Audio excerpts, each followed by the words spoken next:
My name is Simon Foster. Hello, everyone. I'm the Festival Director of the Sydney Science Fiction Film Festival. A good friend of mine, and I don't care what anyone says, he works hard at putting a festival together, is Bryn Tilly. He has a Night of Horror film festival coming up, I believe the 14th or thereabout. Here to tell us all about it. Yeah, shut up. I'm introducing you. Here to talk film festivals is a good friend of mine, Bryn Tilly. Welcome, Matt. How are you?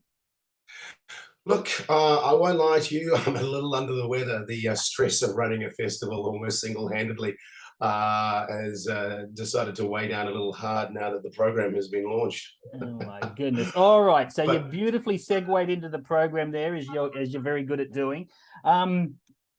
Let's pretend I haven't looked at the program at all. Let's just say I'm not at all interested. How are you getting me to your festival? What's your starting point? Well, let's start with the fact that we're returning to the cinemas after 2 years of pandemic hell. And in the case of our festival, we're managing to return to our original haunting ground, as I like to call it, Dendy Cinemas Newtown, which is where A Night of Horror cut its teeth for many, many years. Yep. And it's just great to be back in the cinema, back in the neighborhood of the inner west, King Street, Newtown, where much of our demographic for the festival actually dwell. So does that, that's it. Which is an interesting point to make. Does that impact on your mind when you were choosing the films? Did you say, hey, I'm back on the big screen, I'm back in a dark room, I'm not just programming for laptops and iPhones and all that sort of stuff. I'm gonna bring back the cinematic experience? Yeah, look, definitely. Definitely in terms of the programming, because that's what I'm the festival director and the programmer. Certain films, definitely when I was watching them, were like, this is going to play fabulously in a cinema. It doesn't mean that I was disregarding more intimate films, because there's always that great experience in the cinema. But certainly I was looking at films that would jump out and be great to be viewed with a cinema audience, as opposed to, like you say, the online experience when you may be watching with just yourself or one other on a sofa at home. So give us the pick of the bunch. First of all, what are you opening with? And then for someone who really wants to get into the horror festival vibe, what are we looking at? Well, look, I've got two, and I'm going to include closing night here as well with opening night, because they're kind of similar. I've got two fabulous psycho thrillers that are also play as black comedies, both directed by women as well. We've got opening night is Follow Her from the US. Sylvia Kamenar is the director there. That's a fabulous kind of film that plays on our obsessions with social media and surveillance, deception, duplicity, and all that. And it's also one that will play very, very well, and has been over the last year, to cinema audiences. So Follow Her. And then from the UK, we've got Zebra Girl, Stephanie Azari's fabulous film about, well, it's about psychosis, really. It deals with mental illness, but does so again in a very blackly comic way. One woman who discovers her husband's awful secret, acts upon it, then calls upon her best friend to help her process this and get through this sort of terrible time. And as we sort of follow these two women trying to kind of deal with what's happening, more of this lead woman's background and her friend's background gets revealed, and the circumstances just become kind of darker as it unfolds. But cool. It plays really, really well. Well, I like to think to a cinema audience, and so that was very much going to be like, I'm going to close with that. I'm going to open with that one. It just felt great as well. Really strong female-led thrillers, but with a strong horror bent. Anyone who knows Bryn Tilly knows that you're, what's the term? A sick bastard. You like your blood and guts. You like your horror, hardcore and inventive and splattery. Have you engaged those demons as part of your program anywhere? Yeah, look, I have, probably not in the most overt way as people might be expecting, but it's definitely there. I've got look, I've got a great kind of special effects led film, which I'm earmarking for the Saturday night. It's kind of a Halloween flick.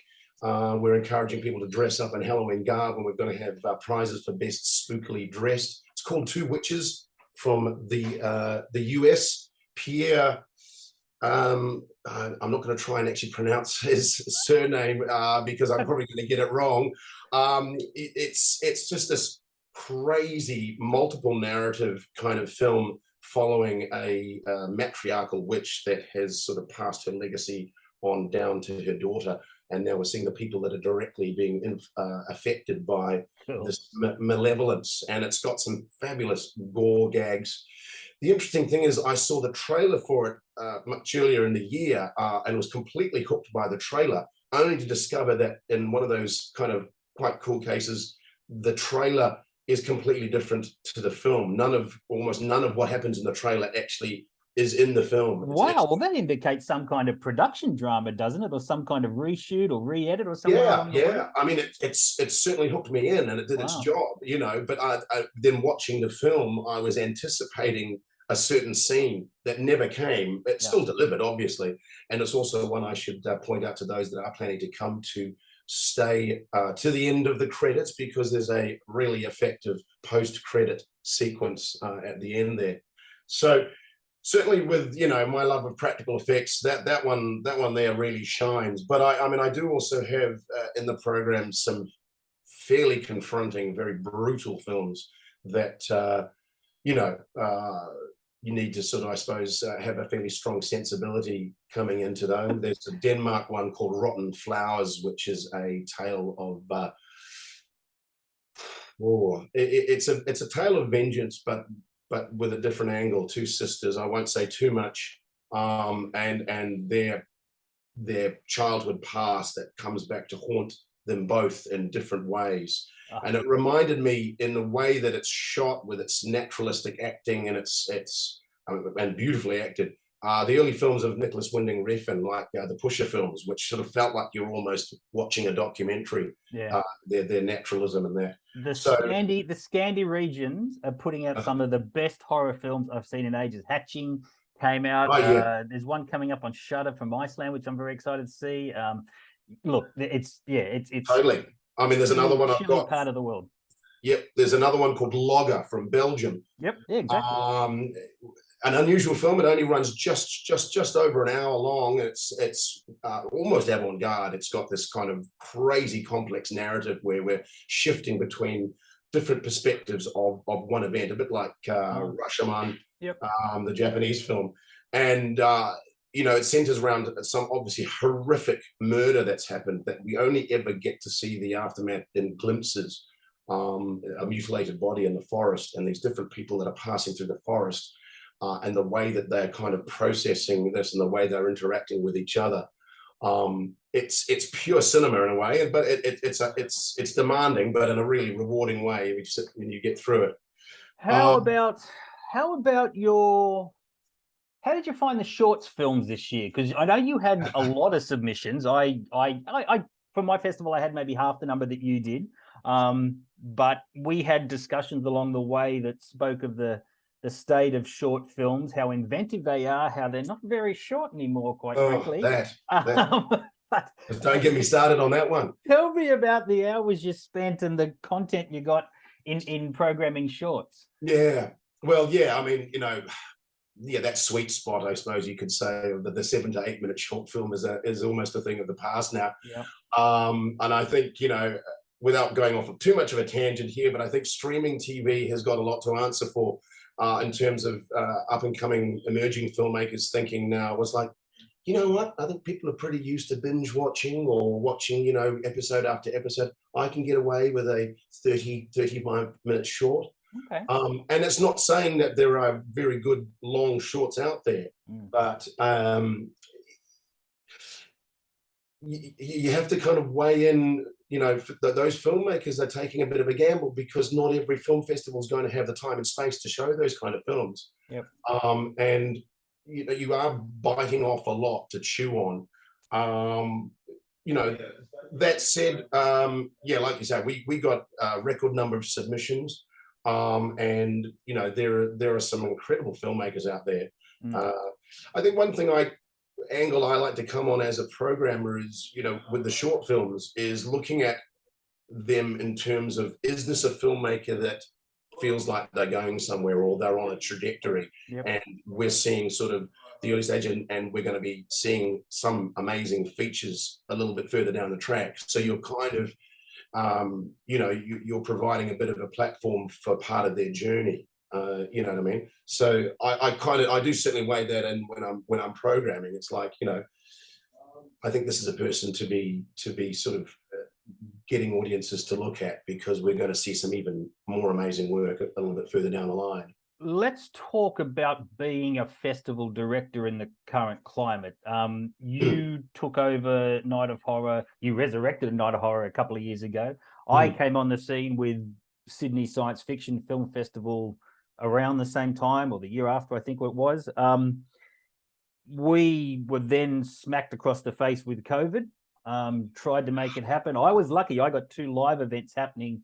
One was very successful, one not so successful because of COVID, one successful in spite of COVID. You went online. So there was this really fractured sort of film festival environment.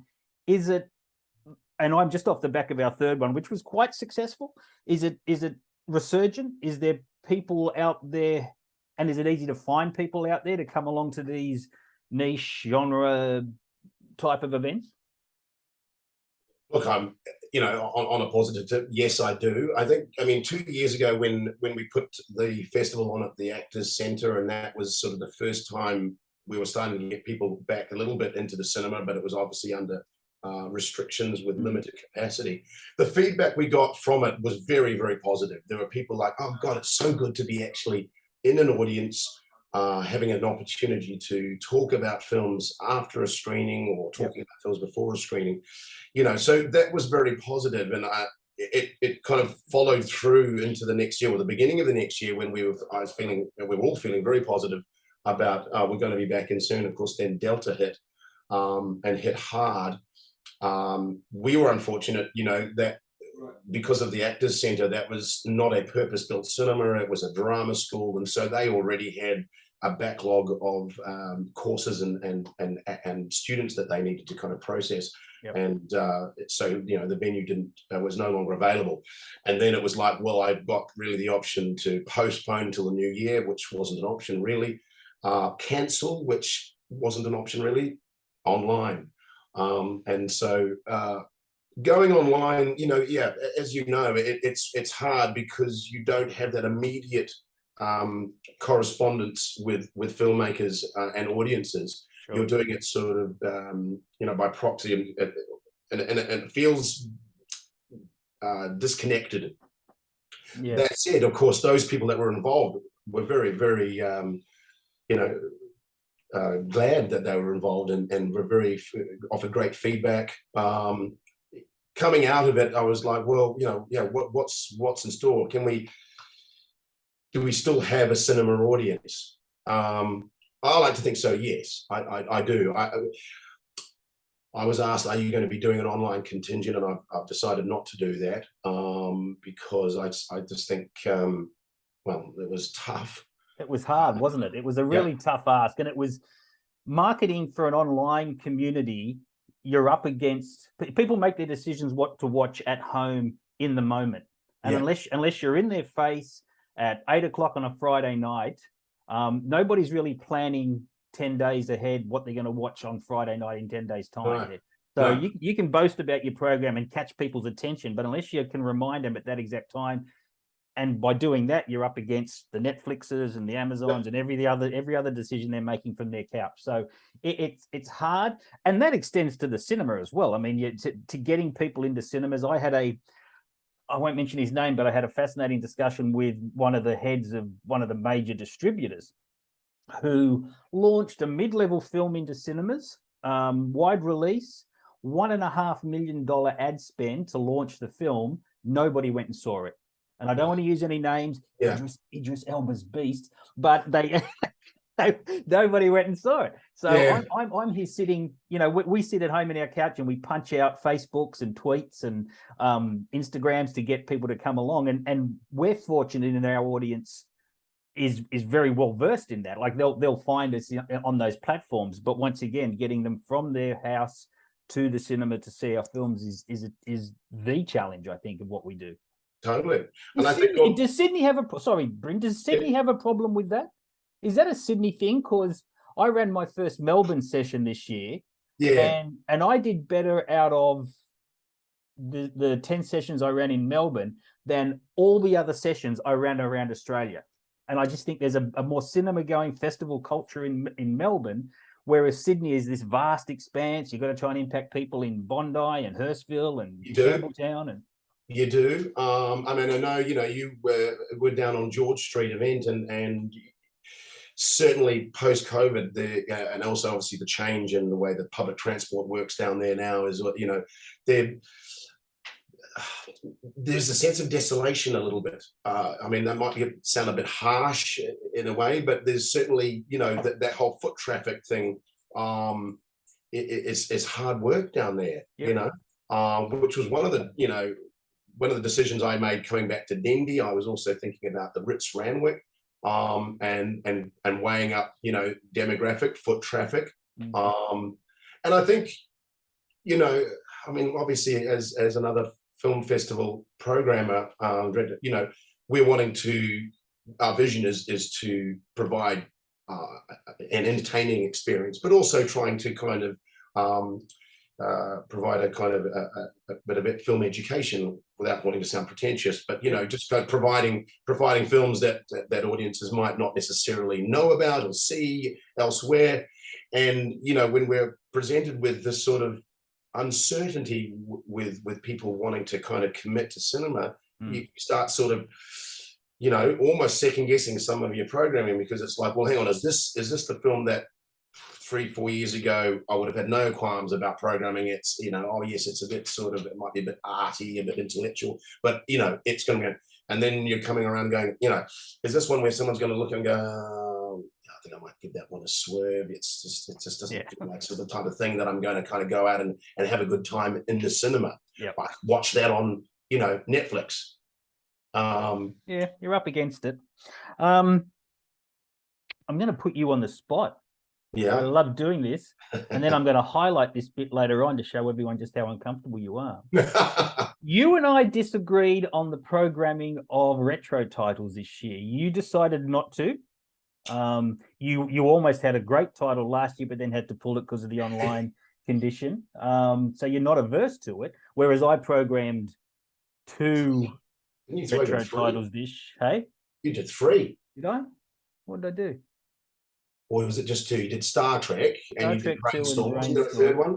Oh, well, I was going to do The Last Starfighter, and that's sort of that's in a it. bit of a heat. Right. Yeah, that's right. Yeah, no. Yeah. Okay. So I'm sort of on board with it, and I have the stats to back it up, because Star Trek 2 was our most successful film. Yeah. So you decided not to in a tight program, but one that has traditionally had retro titles. What's your thinking? Why were you thinking that, and how much do you regret it? Well, look, to set the record straight, I have always loved retro programming. Yes, you have, yeah.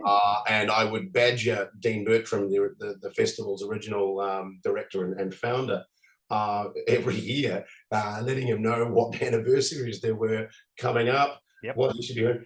And he was always resistant. Funnily enough, his argument was that he didn't think they necessarily did that well. He'd had programmed some, and they didn't do the best box office. I think one did, which was Return of the Living Dead. I was always keeping my ears pricked, my eyes peeled for what's coming up, what's a retro, what's just been remastered, what's a director's cut or whatever. And yes, like you say, last year I had earmarked Daughters of Darkness, which is one of my favorite vampire films, for its 50th. And when we had to go online, I had to drop it simply because it was out on Shudder, and there was no point of me trying to compete online with another online, because the whole point of it was that I wanted people to see that on the big screen where it deserves to be seen. So I had to let that go. And coming into this year, I had my sights set on a well, a kind of personal film because I worked on it. But Peter Jackson's Brain Dead, which I knew was being remastered. A side project though, so it was taking a long time. And I kind of put all my, what do they say, eggs in one basket, I suppose, with that one. Yep. I did have a backup. So my backup was Cat People, which is another favorite film of mine. Actually, both Cat People, the 1942 and the 1982, because they're both celebrating anniversaries. Sure. And then the boys at Static Vision Film Festival approached me and said, "We hear you might be putting that one on. Are you? If not, we'd like to. Would you like to co-present?" I then decided, you know what? That sounds like a great idea. Wow. I can then kind of kill two birds with one stone, so to speak. I get to kind of present Cat People, and I'll also have Brain Dead. But Brain Dead fell through. It's not ready in time due to Peter Jackson having what he deems other priorities. Well, So, I mean, the Cat People thing is a great get. So is that, where and when is that screening? so that's, well, very, very soon, the 29th, Thursday, the 29th of September, which is next Thursday. And that is a double feature of the original Jacques Tourneur 1942 film, followed by Paul Schrader's 1982 remake. Yep. At the Pink Flamingos cinema in Marrickville, part of Static Vision's Metamorphoses mini fest. Yep. That they're showing there. So we get to kind of co-present that as under the Night of Horror banner. And yes, this year, no, there's no retro screening. I mean, that covers it. A double Cat People double is amazing. But like you say, yeah, we've kind of got it. It's just sort of off-site, you might say. Yeah.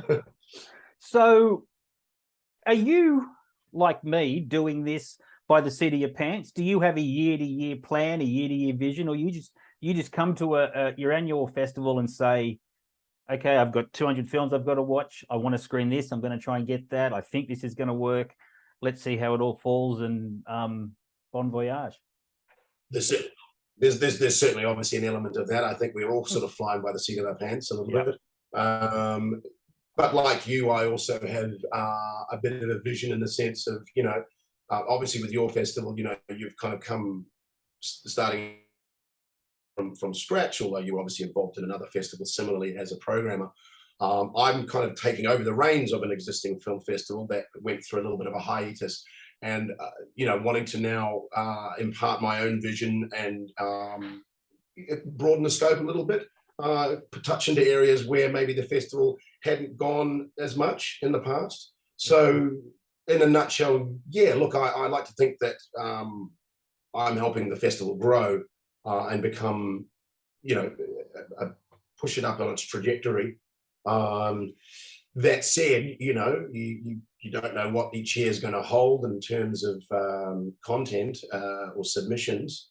You just hope that you've built it enough and you're getting that feedback from those filmmakers that have been involved, that the word gets out, and so it comes around to open submission time again for the next year, and people are like, oh, that festival, yes, you know, we need to submit to that festival. Yeah, exactly. They're great. They're supporting independent genre filmmakers and all that, you know. So it's, you know, but it's a skeleton crew that we've got here. You know, we're not one of these super prestige festivals where they've got, you know, a whole lot of people just in one department looking after one thing here.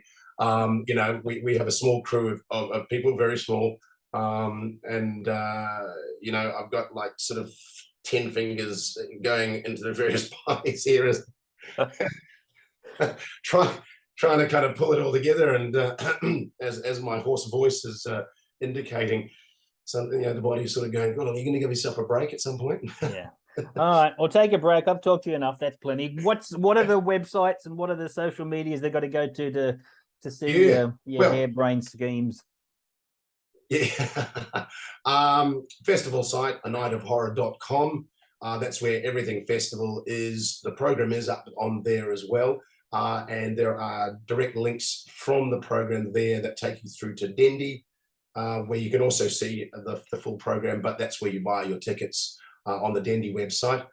You'll be able to, of course, buy tickets in person at the cinema on the day of each session or whatever before, if you happen to be in person there walking past. Yeah, so yeah, we kick off unusually on a Monday, Monday running to Sunday, Monday the 17th through to Sunday the 23rd. Wow. And you know, if you don't find us at the cinema there, we'll be down at Kelly's on King having a drink and having a bit of a chin wag about all things horror and dark genre. So you know, yeah, it's a highlight of the calendar. There's been this amazing run of genre festivals. Mine, then Suff, now you. It's Sydney's yeah, spoiled for choice, and I'm hoping that the populace get out there and see these events and see your films, because they're coming from all over the world. They're cinematic quality genre films that you're only going to get to, for many of them, you're only going to get one chance to see them on the big screen. Turn your fucking phones off. Nobody wants their phones in the cinemas on these one-off screenings. that's right. And that's right. It's such a joy to talk to you, mate. Good luck. I'll be there most days when I can, and I'm very excited about it. I just have to remark on our T-shirts to anyone who's going to watching us. You know, how many people have managed to pick the films that we're representing here, and I like to think, which is kind of nice, because of course it's science fiction, and you've got a science fiction horror T-shirt, you know, yes, some people would say it's a science fiction film, and it is, but it's also got a bit of a horror spine. This one, a bit of a horror spine. Bit of a horror spine. If you don't know, well, don't give it away what it is. Down below in the comments below. Look at us. What's this film? We're like influencers. What's that film? Name the films. That way, and put them in the comments below, and I'll put all the links to your website and everything down there as well. So have fun, buddy. It's been a pleasure chatting with you, buddy. I'll see you in the cinemas. All right, man. Thanks a lot. Cheers. Bye-bye.